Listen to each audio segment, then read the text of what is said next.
பிள்ளைங்க எல்லாருக்குமே பிடிச்ச ஒரு இதுனா ஸ்டேஷ்னரி திங்ஸ் அப்படின்னு தான் சொல்லலாம். ஸ்கூல் பிள்ளைங்களுக்கு பிள்ளைங்க 2 பேருக்குமே அவங்க ஃபாதர் அப்பா ஊர்லேருந்து வாங்கி கொடுத்து விட்டுருந்தாங்க.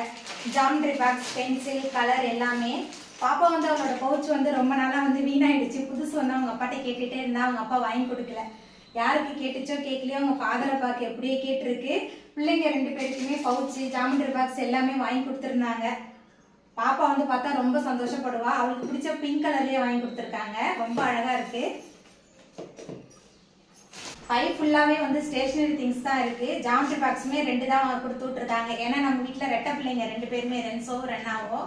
அதே மாதிரி பென்சில் எல்லாமே அதே மாதிரி எல்லாமே செட்டாக 2 தான் வாங்கி கொடுத்துருக்காங்க. எல்லாமே அழகாக இருக்குது. இந்த ஷார்ப்னர் இருக்குது, இது உள்ள என்னமோ டிஃப்ரெண்ட்டாக இருக்குது. ஒருவேளை இந்த பென்சிலோட மூடியா என்னன்னு தெரியல. பிள்ளைங்க வந்து பிரிக்கும் போது நான் உங்களுக்கு காட்டுறேன் என்னன்னு சொல்லிட்டு. எல்லாமே ரொம்ப அழகாக இருக்குது. ரென்னாவை கையில் பிடிக்கவே முடியாது இந்த பென்சில் பவுச்சை பார்த்ததுக்கு அப்புறமா. துணி மடிக்கிற வேலை இருந்தது, அந்த வேலையுமே முடிச்சிட்டேன். மத்தியான சமையலுக்கு தக்காளி சாதம், பீக்கங்காய் பொரியல், தயிர் பச்சடியோடு முடிச்சாச்சு.